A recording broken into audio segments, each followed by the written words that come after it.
Hey everyone, and welcome to another episode of the Blue Sedition podcast. I'm your host, Nate Brady, alongside my co-host. I am Mike Smith. Hey, I'm Mike. back to share the news with you. We're back. It's been a month. We went on a little hiatus. I mean, we were still on our socials. If you follow us on Blue Sky, we had a short or two come out on the YouTubes, and a lot has happened in the last month, which isn't shocking if you've been alive since 2015. Yes. And longtime listeners will recall that we complained that every week feels like a month or two in this world. And this month that we have been absent feels like a couple of years worth of news has happened, from the Charlie Kirk assassination to I mean there's so much floating around in my head I can't even. Trump sending troops to every Democrat major city in the United States. I guess that's a thing but that's good, right? Like we have troops in Chicago now, in Portland, in DC. I mean, that's good, right? Just the National Guard just roaming the streets. Is that not good? Yeah, it doesn't seem great, good, guys. No. Very Gestapo vibes. And just very secret police type stuff going on.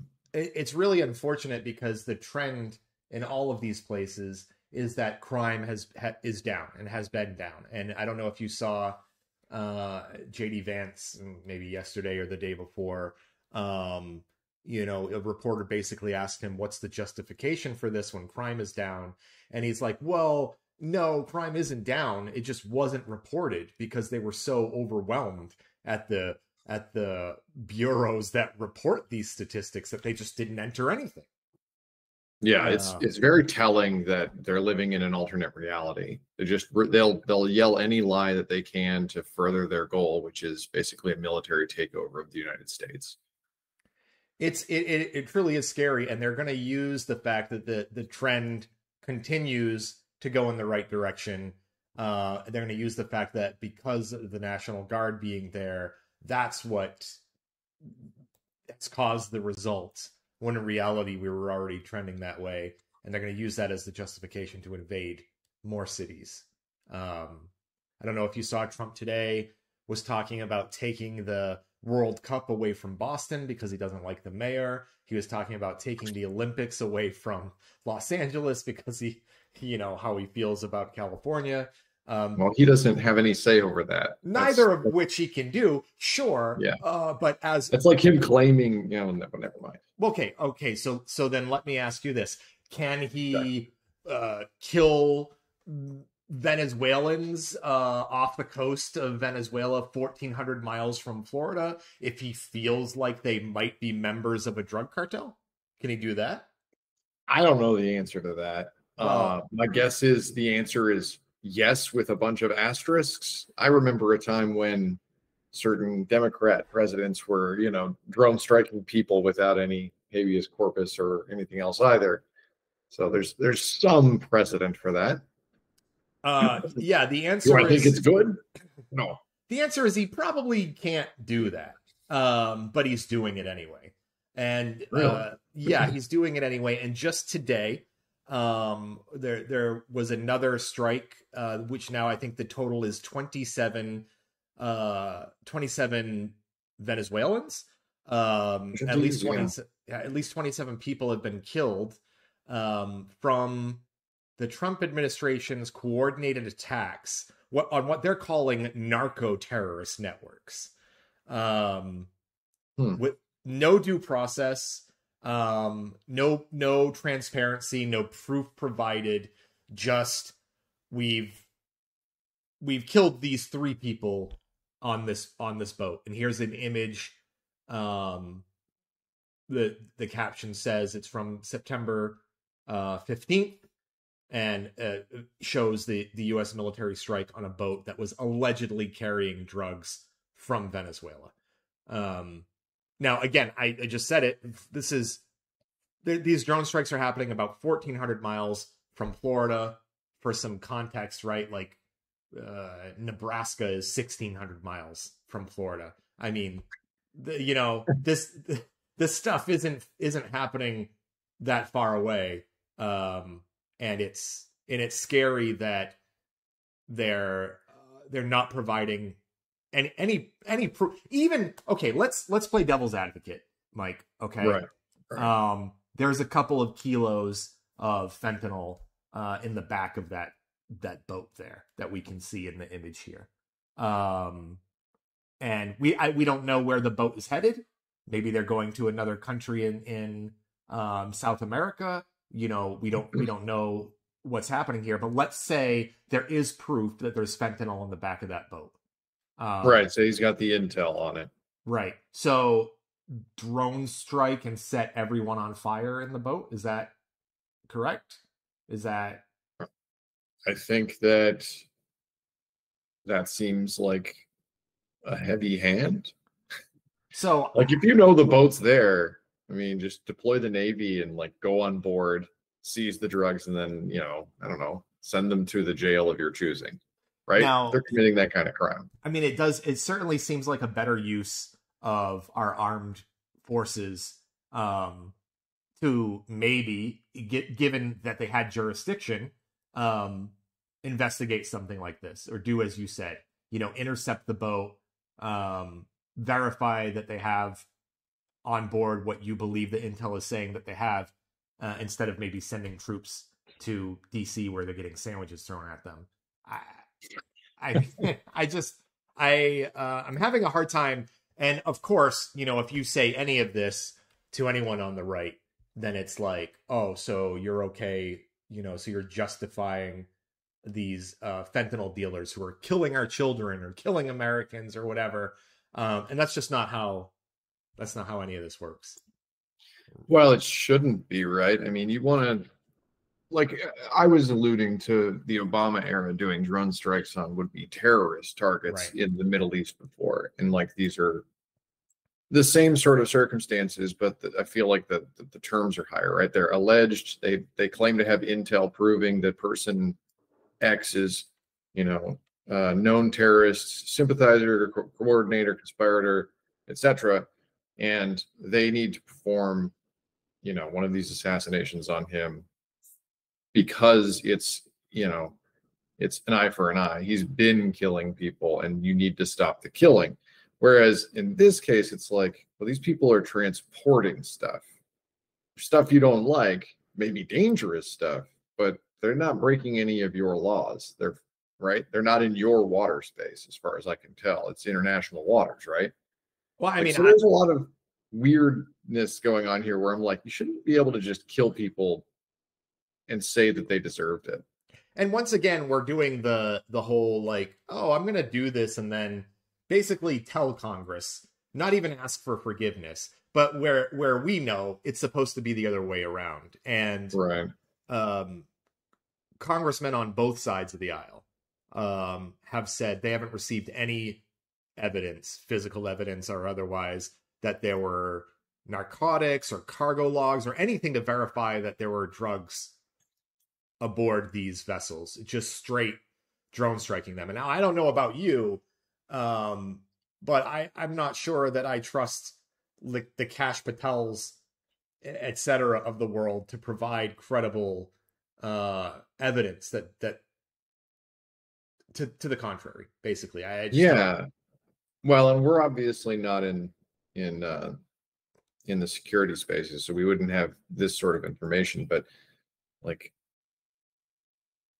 there's been no. Where are you getting this information? Right? You have a man on the ground, and he saw them put it on the boat, or what? What are we talking about here? And I mean, sure, there can be situations like that where maybe they do, maybe they have informants, maybe they have something like that. It all goes back to, well, I mean, seems like this is something that Congress should authorize, and even if there were drugs on the boat, is this approach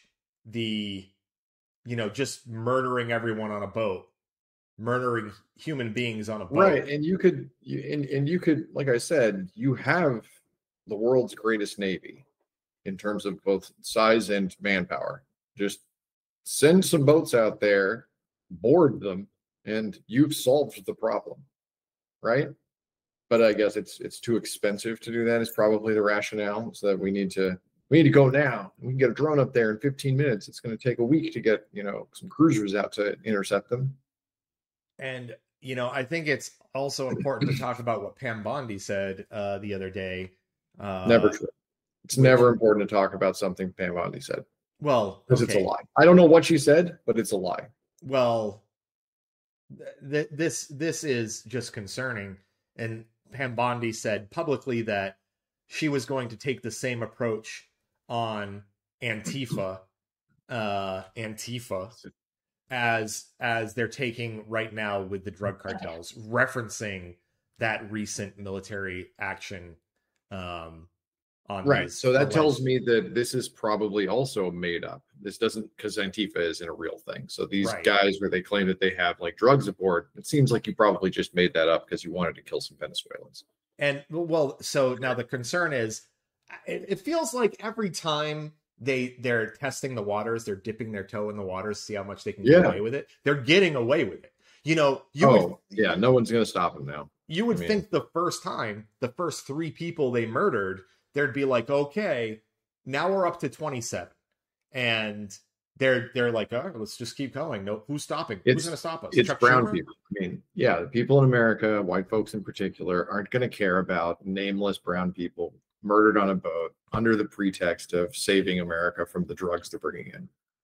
Nobody's going to care about that. That's the problem. And like you said, they're towing the line, and they're going to keep moving these sorts of actions closer and closer to American shores, closer to the border, and keep getting away with it as a rallying flag for their voter base of, we're doing it. We're doing the thing we said we were going to do, and we're being successful. I would make a prediction that if we stay on the course that we're on right now, that before these 4 years are up with Trump in office, we will be drone striking illegal immigrants that cross the border on our side of the border. We will be drone striking people. The only lucky thing about that is that the border is so massive that I doubt that would be very effective in practice. But it's not great that's the direction. My counterpoint to that is the ocean's pretty massive too, surrounding South America. But here we are. Yeah, but this looks like a tanker, and it's moving at like 20 knots. It's not going fast. Yeah, I'm not sure. I'm not sure if that's no. If it only killed 3 people, I don't know that this is a tanker. I don't know what kind of boats these are that we're picking off, but it's bad. In any event, it's bad, man. So what do we do? What's the next steps here? What's how do we stop this? Seems like somebody in Congress needs to step up and say, maybe you can't do this. Yeah. What we do is, as American citizens, is we keep protesting as much as we can, just stating loudly and boisterously to all of people who are not paying attention that we don't stand for this. The public opinion on a lot of these things is not going the direction that Trump wants it to. He's losing a lot of favorability even from his base because of these peaceful protests and the way ICE is treating them. Pam Bondi, again, will get up and say, these people are violent and blah, blah, blah. But then videos come out of, ICE details shooting pastors in the head with pepper bullets. And they're like, the optics aren't good for the Trump admin. And he's losing the war on opinion. Yeah, and I'm not sure that matters to. If you're the president in his final term, probably in the final few years of his life, I can't imagine the optics are important to you at this point. Yeah, but then I don't know what his goal is, right? Most people, what their goal is. When Trump was younger, you knew his goal was money and power. If he knows he's in the last few years of his life, is his goal still money and power? No, I think his goals are proxied through Project 2025, right? I think it's what Stephen Miller's So he got his money and power, and now he's towing the party line, as it were. He's listening to people like Stephen Miller who want to do everything they can to eliminate brown people, immigrants, etc., from the American way of life. That just seems like I don't see any other. I mean, there are certainly things that Trump is still doing that head toward that money and power thing we talked about, the crypto scams, all these other business deals that he's doing. He wants Trump hotels in Gaza, all of that nonsense. So he's certainly still doing all of that. But now but he has white supremacists, Stephen Miller and Project 2025 authors constantly in his ear. Right. So I think that and Fox News on his TV. Yeah, exactly that. So I don't see this going. I don't see this ending anytime soon. A resolution on to limit his power under the War Powers Resolution. I don't think that passed. I think that they attempted that earlier, a couple of weeks ago. But yeah, I don't know. The government shut down. Congress is gone. The government shut down. Again, this is, we should talk about the government shutdown for sure. They've been trying to get every portion of the government that does any sort of outreach or messaging with the public to blame it on the Democrats, and thus far it has been ineffective. Right. So again, he's losing the optics battle on many fronts, and I don't see his goals as being sustainable without public support. Given that the government is shut down and so many people are not receiving paychecks or will receive back pay, you're only going to get people working for you on the promise of you will get paid again someday for so long. And so, I mean, there's a lot of soft political science going on that they're losing ground on. Yeah, I mean, I'd like to I want to believe that we're going to hold on to democracy for another couple of years, and we're going to have some votes, and this optic stuff is going to matter. But I have to admit it's a bit dark at the moment.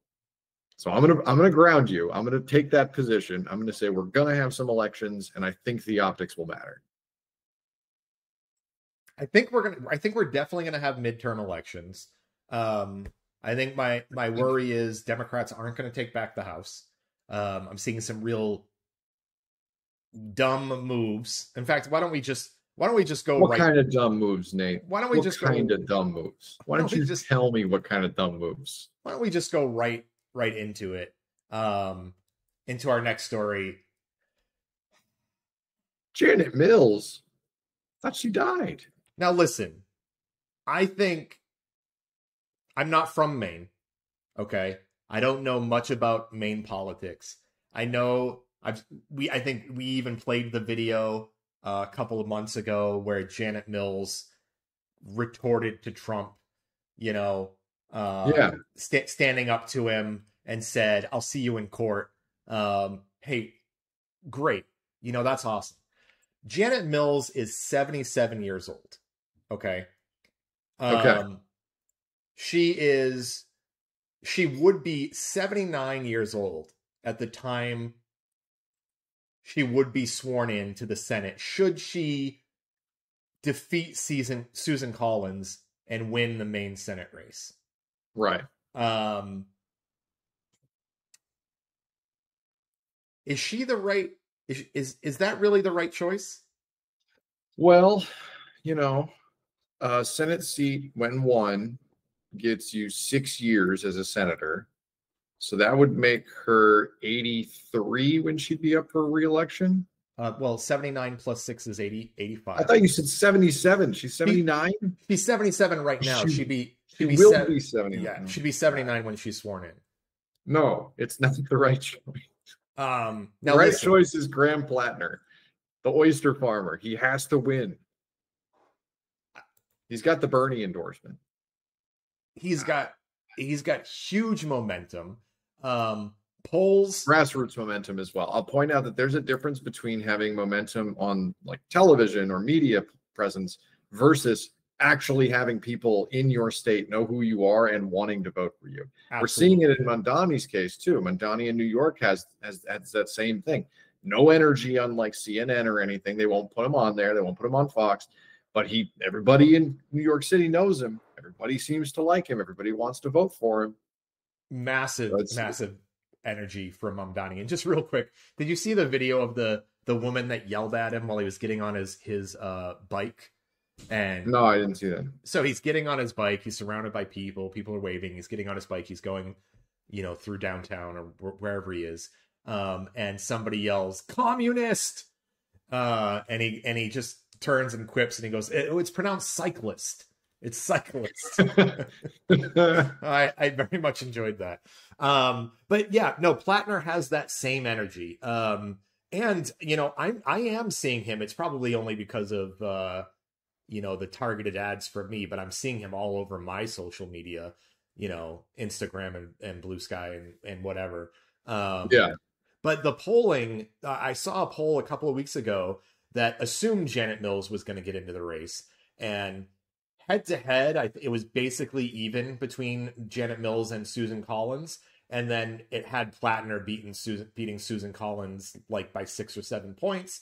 And that reminded me of, I don't know, polls that came out in late 2015 that had like Bernie Sanders beating Donald Trump by, a much bigger margin than, now granted, it's still, a lot of polls still had Hillary Clinton beating Trump, not by as big of a margin. And a lot of those polls ended up being wrong because they underestimated the groundswell and kind of grassroots energy that Trump had as well. Trump also had the added benefit of CNN airing all of his rallies and all of the big media outlets talking about him all the time too, which Mamdani still has that problem. He can get on TV that. and talk at any time. I mean, he's the president now, so that's sort of understood. But man, I mean, it's something. When will traditional media learn? Sorry, legacy media. Yeah, and you're exactly right. I think I shared today with some expletives on Blue Sky that GQ magazine did an interview with freaking Nick Fuentes. Like, does anyone in the world need to know about Nick Fuentes? Like, why are we platforming this guy? And this is the kind of stuff that CNN was doing with Trump, that you're just getting it in front of more people to have at least some people go, women shouldn't vote? It should only be people that look like me? I like what this guy's saying. Yeah. We don't need more of that. So anyway, point being, the Democratic establishment, in my opinion, continues to make the wrong decisions. And if we don't shape the hell up,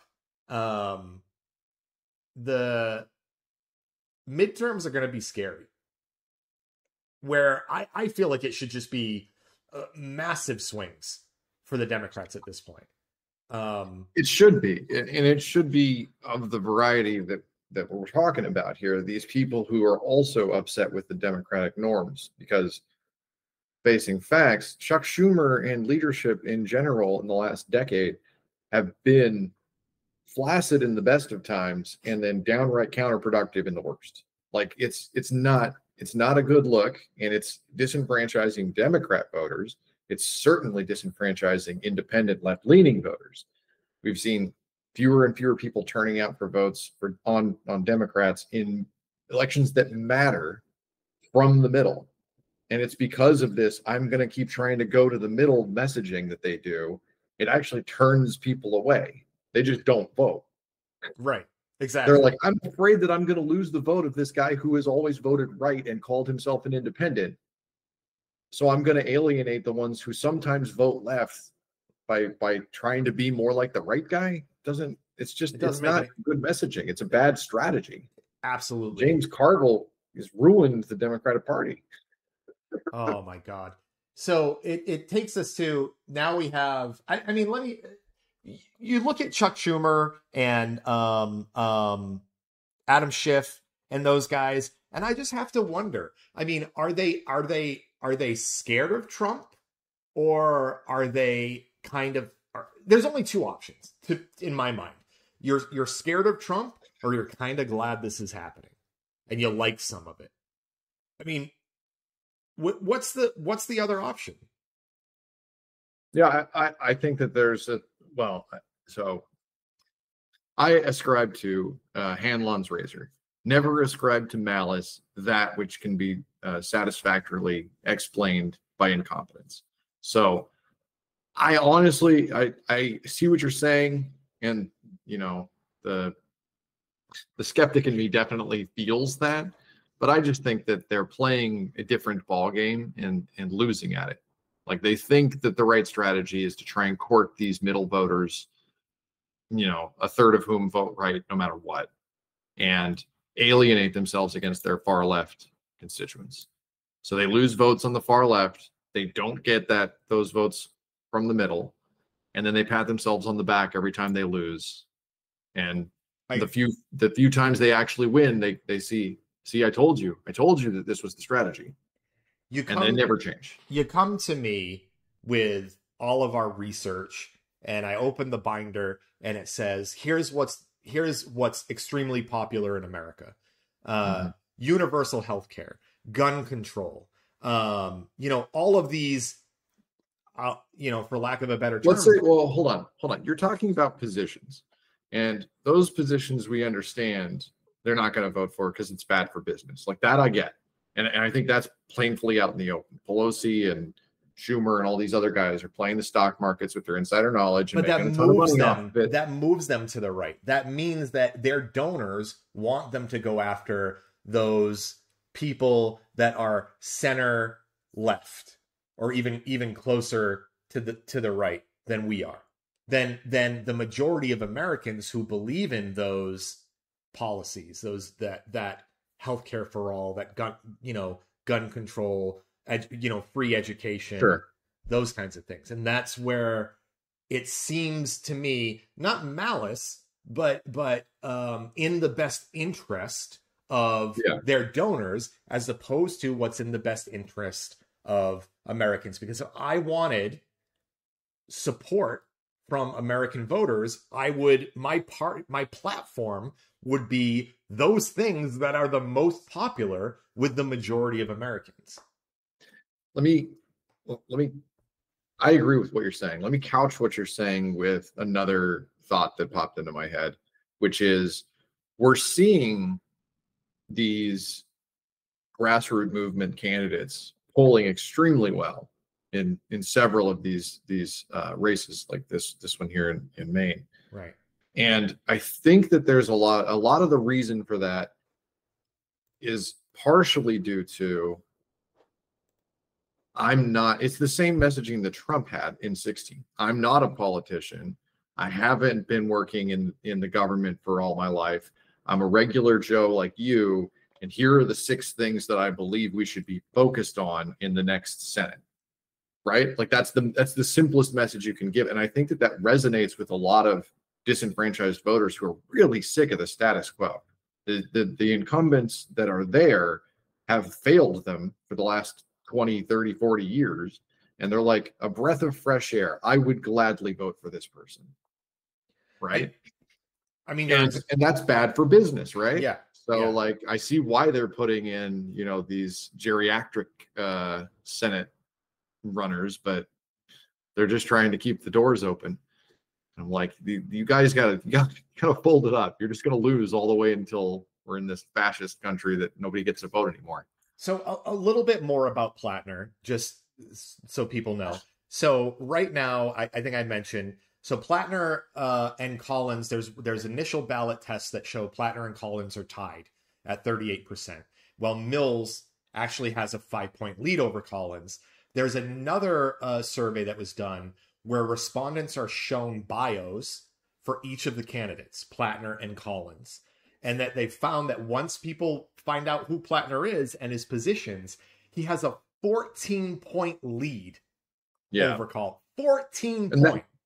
And that's what I'm saying is, if you get into the election season and he's got any kind of war chest, he just goes on TV and he's like, I'm not a politician. I'm trying to get these idiots. I'm an oyster farmer from Maine. I'm an oyster farmer from Maine. You probably know me, and here's what I stand for. and then like he's run gangbuster on them.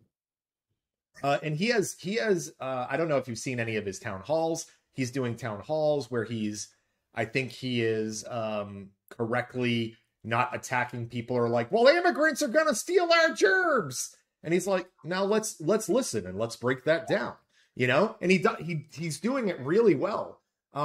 So if I'm the Democratic Party and I care that this seat goes to a Democrat or Republican, Which they don't. They care that it goes to an establishment Democrat versus a Republican. And if not, they're happier with the Republican than the progressive.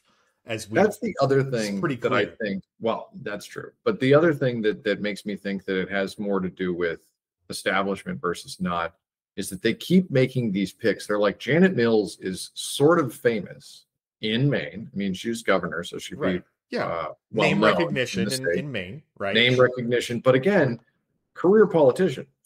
Right. Career politician. There is a non-zero swath of the voter base who will see that, like those two words, and go, oh, I'm not voting for her. Right. There are a ton of other reasons why people won't vote for her. And there will be a ton of reasons why people will. But I think one of the things the Democrat Party in particular has difficulty with is just embracing grassroots movements because they perceive it as too risky as compared to, it's a governor. The governor is going to win her own state, right? Right. And, you know, the argument of some of these people that are entrenched on the establishment side is, well, you know, once Trump leaves, we have a lot of work to do to clean up. Listen, if we don't have people that are going to be in office that are willing to stand up and fight, there's not going to be a when Trump leaves.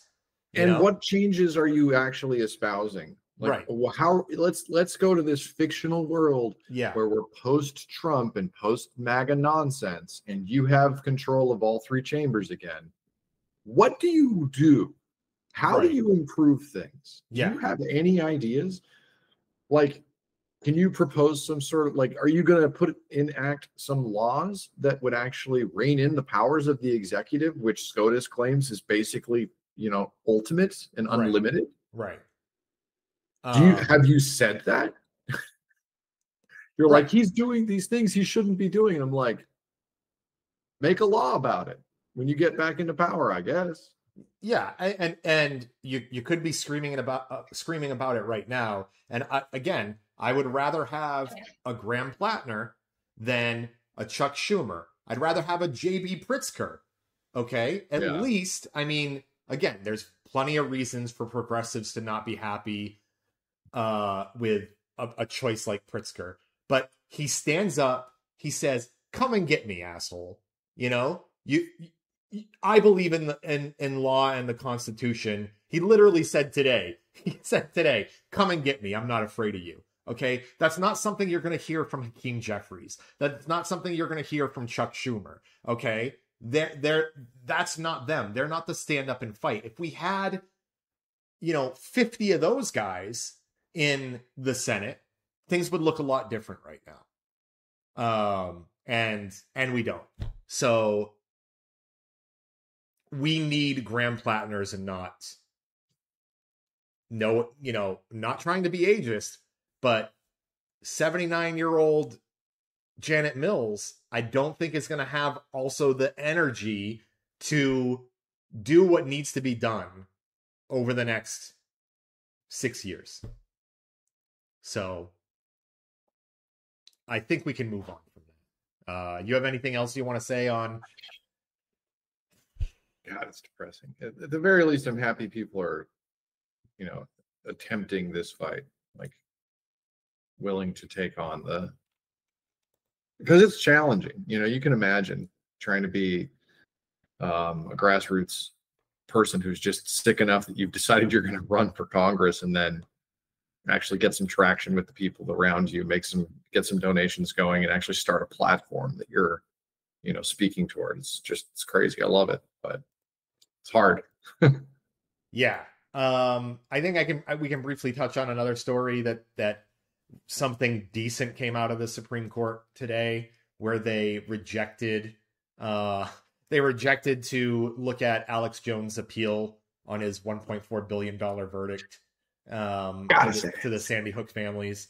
So not that I really think the families are going to see much or any of that money, but the continuation of the liquidation of his organizations and his assets to help pay for this, I will enjoy.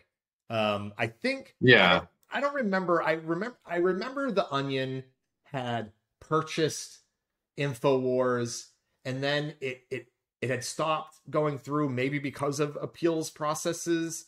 Now I don't know where that stands. But Yeah, so the Onion failed earlier in an attempt to acquire InfoWars through bankruptcy auction. Okay. And then, but I'm just reading this now. According to Jones's lawyers, there's a new attempt underway in Texas state court, given the outcome of the Supreme Court not taking up his case. So I think that they thought that they might have had an out with SCOTUS. And when SCOTUS didn't take up the case, they're like, okay, we really have to start selling things. Because they're in bankruptcy. And eventually, if they don't actually make good faith like payments or like actions against that bankruptcy, then it just gets seized. Like the Sandy Hook families will just take them. Like they'll get the access, they'll get the keys, they'll kick them out of the building. Like so they have to do something to try and cobble back any of the protections afforded to them under bankruptcy law. So that's great news. I'll continue on the great news trend a little bit more. WAPO is running out of readers willing to pay. I have to be honest. Even if it's a rag that I like paying, that I like their reporting on, I don't understand paying for news, just regular news. I mean, it's not like WAPO is coming out with these insane investigative journalism pieces and then paywalling them. I'm just talking like if I want to read news about what happened at the Pentagon earlier today with Trump, I can get that 500 different ways. Why would I pay for a subscription to WAPO for that? Well, so there are a lot of reasons, but Okay. mainly it's a legacy reason, as I understand it. So you would pay to read the news from credible, record of the day, so that you knew that it was factual. You knew that they had some stance on that. Yeah. For the last, we'll say 100 years, but probably not quite that long, there has been an upswing in quote unquote credible news sources who have tried to launder themselves amongst those other more credible news sources, like in years past, the New York Times or the Washington Post or any of these other establishments. And at first, they would run news stories without slant and become the paper of record alongside their sister's paper of record.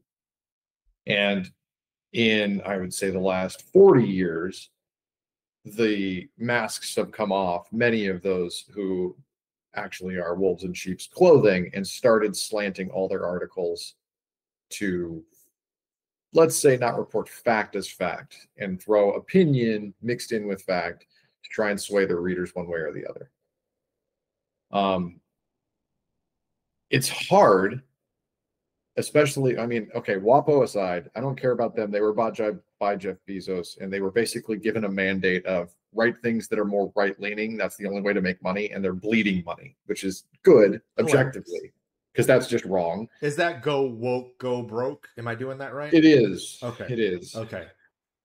But my concern is that, as we're seeing from the Trump administration time and again on all of their mouthpieces, we're in such a post-fact reality at the moment where it doesn't matter what I say, as long as I say it with conviction and I get my people to believe me. Right. And in years past, newspapers had the gumption to write, Trump lies about blank, Pam Bondi lies about blank, and they would put it in the paper that you are a liar, come and bite me. Right.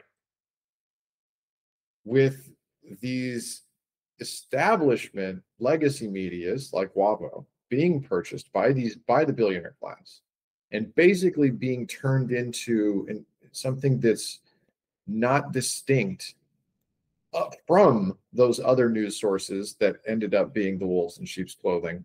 They blur the line between the paper of record espousing fact as it was witnessed versus the post-fact reality people who just write whatever they want to write about. Right. Yeah. And they parrot the lies of the administration. Right.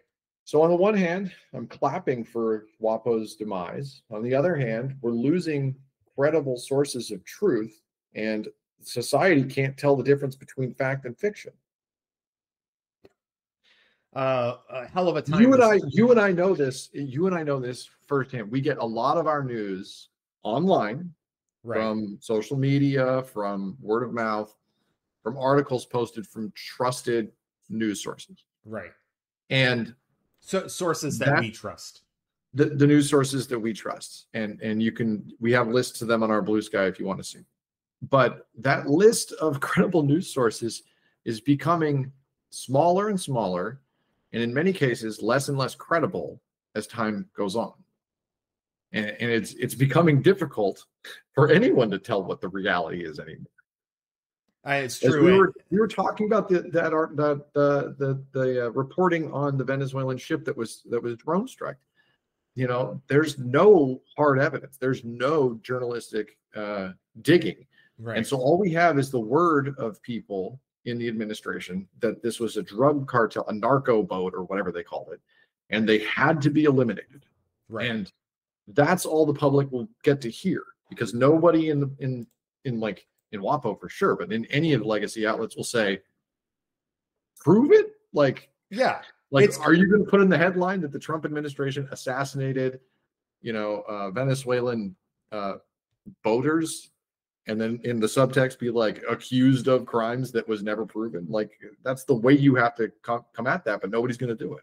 Right. It's going to take like a Marissa from the Handbasket, or one of these other small investigative journalists that we follow to get to the bottom of it, to get to the truth of it, because it's no longer going to be the WAPOs of the world that are going to do that. I think, and this is again me playing the optimist, but I think that there will be a post-Trump, post-MAGA democratic America someday, hopefully soon. And I think that from this, we're in a great turmoil in terms of news sources right now. And I think that from this, we will see many of the names that you just said and others come out as pillars of journalistic integrity, willing to report hard facts as they're known, as opposed to, the alternate reality that everyone sees. I think Handbasket is great. I think ProPublica is great. And I think that these people, these organizations are going to see a groundswell as people look for what is factually true, given all the horse shit I'm being shoveled by everyone else. Exactly. I got to tell you, though, you've caught me. We used to joke in the beginning of our podcast during the run up to the election last year that we were very swingy emotionally. We had our good days and our bad days, and you caught me on one of those days where it's very hard for me. I'll give some context here. Last night I was scrolling, or my wife was scrolling on Facebook, and she showed me a video. And at first glance, I was like, holy shit, that's crazy. And she's like, yeah, I can't believe it. And she scrolled past, and I was like, ooh, give me that. And I took the phone and I scrolled back.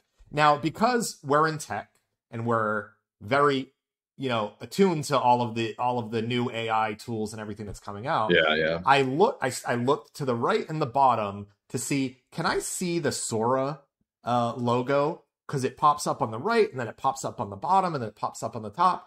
And it purposely does this watermark to kind of prevent what we're afraid is going to happen, that it's already happening, is that they're going to produce very realistic videos that look real, and that no normal human being is going to be able to discern them from a real security cam footage or whatever. And then I saw it, little pixelated, right when the logo would come up, they blurred it to blend in with the background color. And then I saw it on the bottom, and I was like, this is AI. But She never would have known that. The Right. majority Yeah. of Americans won't know that. And we're going to get to the point where that watermark gets removed. There's going to be other models that are going to do that. So my worry is we're I was just going to say, like, what's to stop, a Sam Altman from being like, if you pay me enough, I will get your Sora video to not have the watermarks. dude, Like, that's the capitalism end goal. That's in their roadmap guarantee. If that's not in their roadmap, I'm, strike me down, because that is literally, I guarantee you a premium feature coming soon. Remove the watermark for, if you're a pro, they have like a $200 a month pro account. It's probably already allowed in that one. But nonetheless, there are plenty of video editing tools that make removing that very easy. Right. There's other ways. At least, like you said, it makes it so hard to discern that you have to have a really critical eye for it. Right. And most consumers aren't going to have a critical eye when they see, this rage bait AI or whatever it is that just gets the dopamine kick for a second. And they move on and they think that that's real. Right. We talked about this, I think our last show or the show before.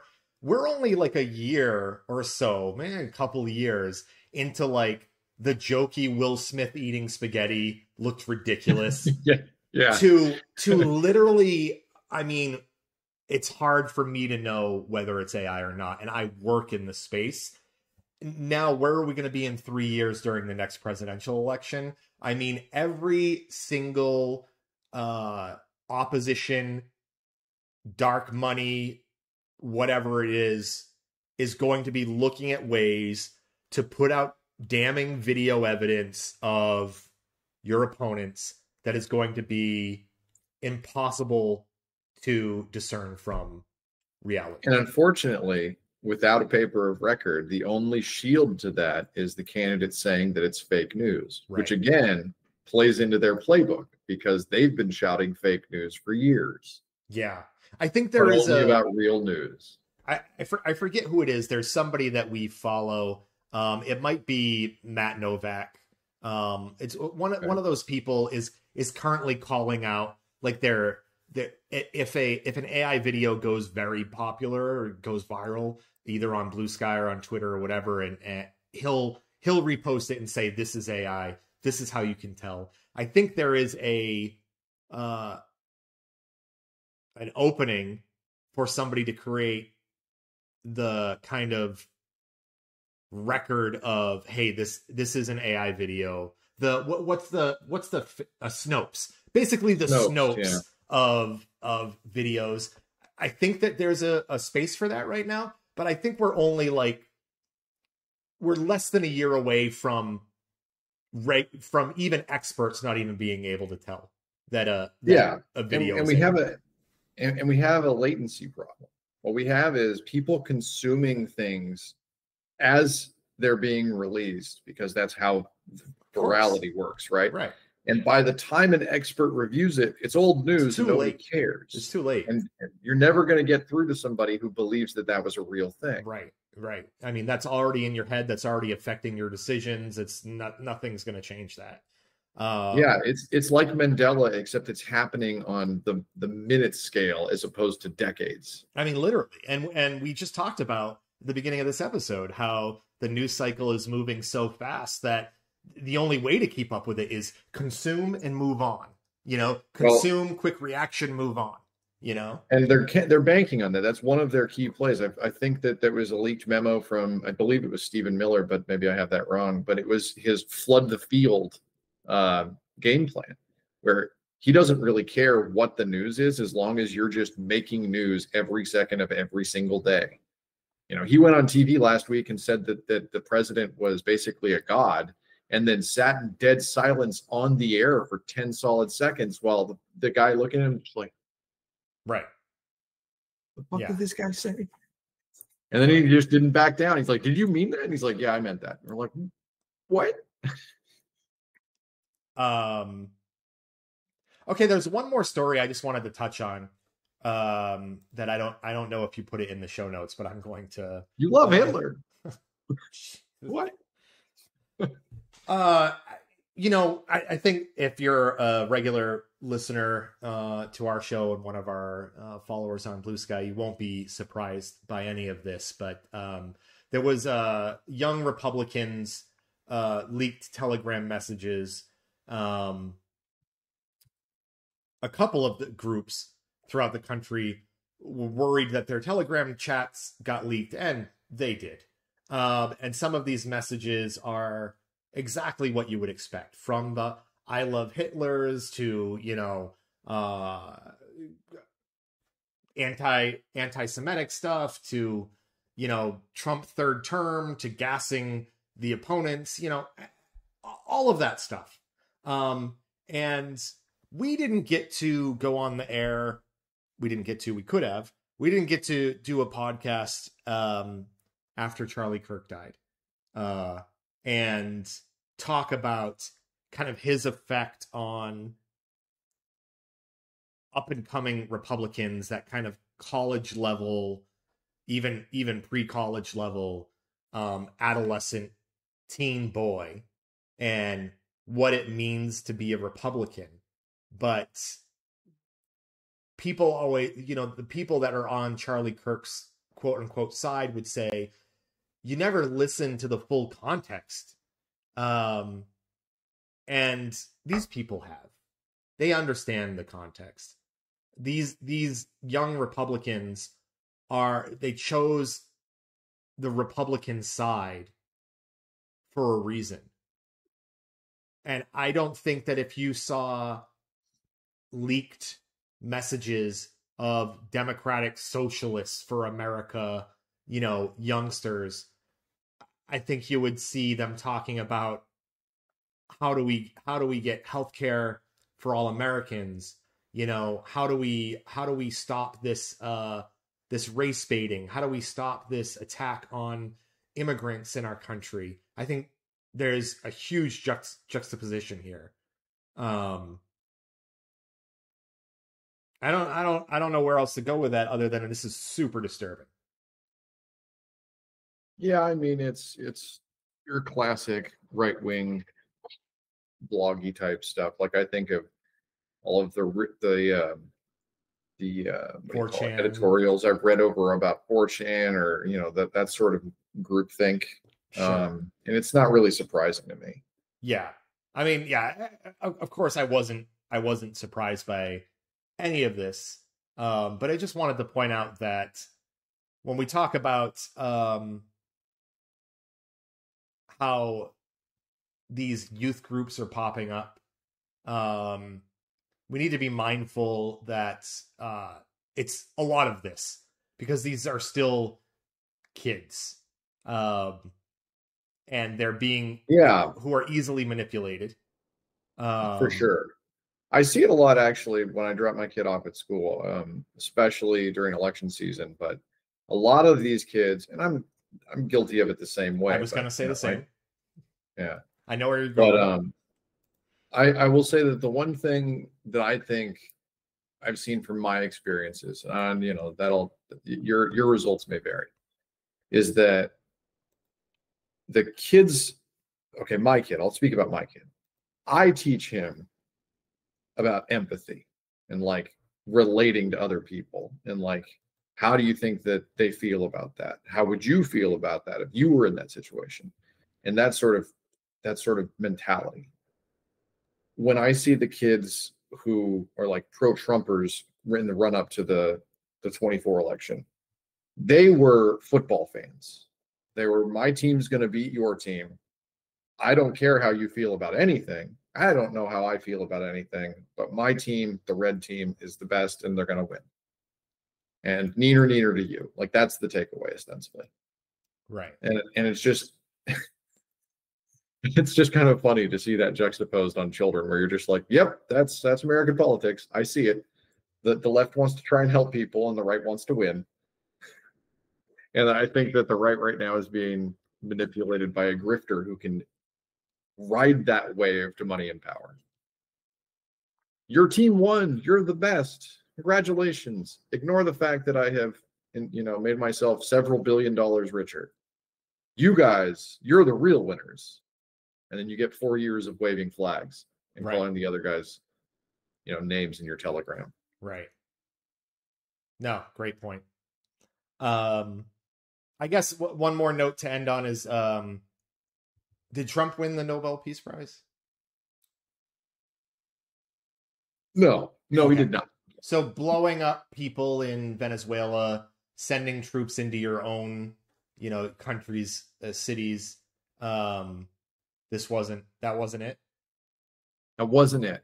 And Okay. the funny thing, I saw this reported this morning, and I just wanted to talk about it a little bit, is that the right has lost their mind about it. They're like, he deserves it. He's basically ended the war in Ukraine, and he's ended the war or the genocide in Gaza. They don't call it that, but I will. And I'm very quick to point out and be like, candidate Trump in 2024 running up to the election got on the phone with Netanyahu and begged him not to make a ceasefire deal with Biden because he was afraid that it would, or not with Biden. Yeah, with Biden. Yeah, with Biden. He was afraid it was going to help Harris's numbers. Right. He's like, I don't want peace. No peace in Israel or just Gaza kill more people until, yeah, exactly. Just keep going. Just keep going, and then you and I will work a deal, and it'll be great for everybody. A sign of the same was true in Ukraine. He wanted stuff from Putin, and when he wasn't getting it, he's finally decided damn, I actually have to help Ukraine. Fuck. Yeah, he's just by the way, self-centered, and it's so funny that they won't give him an award for something that he didn't do. I love that he's going to go to the grave, and I beg that his last thought is, God damn it, that black president won a Nobel Peace Prize, and I couldn't. I love it. Yeah. Okay, that's a great place to end. Trump does not win the Nobel Peace Prize.